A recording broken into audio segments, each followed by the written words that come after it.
Bayi wong Sopati kelawan Eyang Monggolan. Wong Sopati kondo. Duh, Gusti Monggolan. Kula mboten kuwaru. Mboten kuwawi lampani pusakanipun kula Bisma dipinaji. Nanging Gusti kula ten pindha niki nggadahi kunci. Malah kedal sak menika sampun bobot. Mekte mawon lek ponan jabang. Nanging Gusti mbok ing mangkenipun anak kula iki dipun kandhut bojo kula menika wijelaken. Monggo kersa Gusti Ranggalawe paring asma. Nanging menawi to anak kula ing mangkenipun babar Palesti kula titip kaya Gusti Ranggalawe.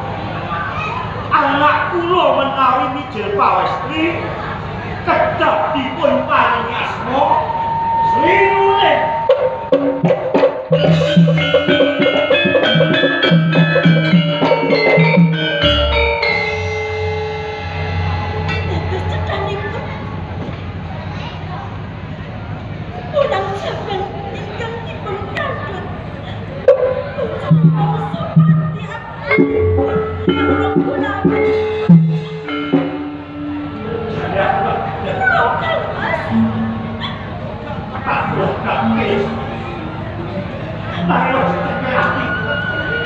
Kalau tukang mas pihak boyong sepuluh duit bakal lapor antara sini kandidat boyong bangun berbel memak-memakan bedanya berkandidat sebenarnya nanti wong sopan kan alas ini kurang itu selesai di gue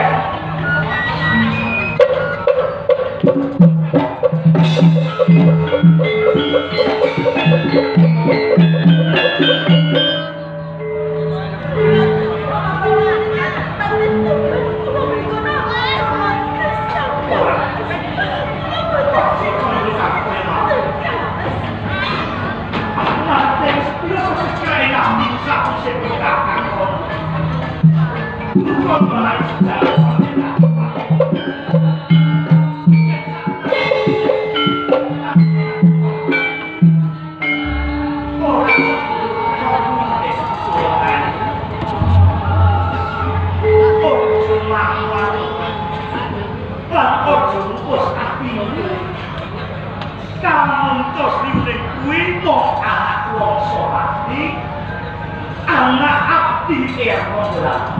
Kabar itu sekali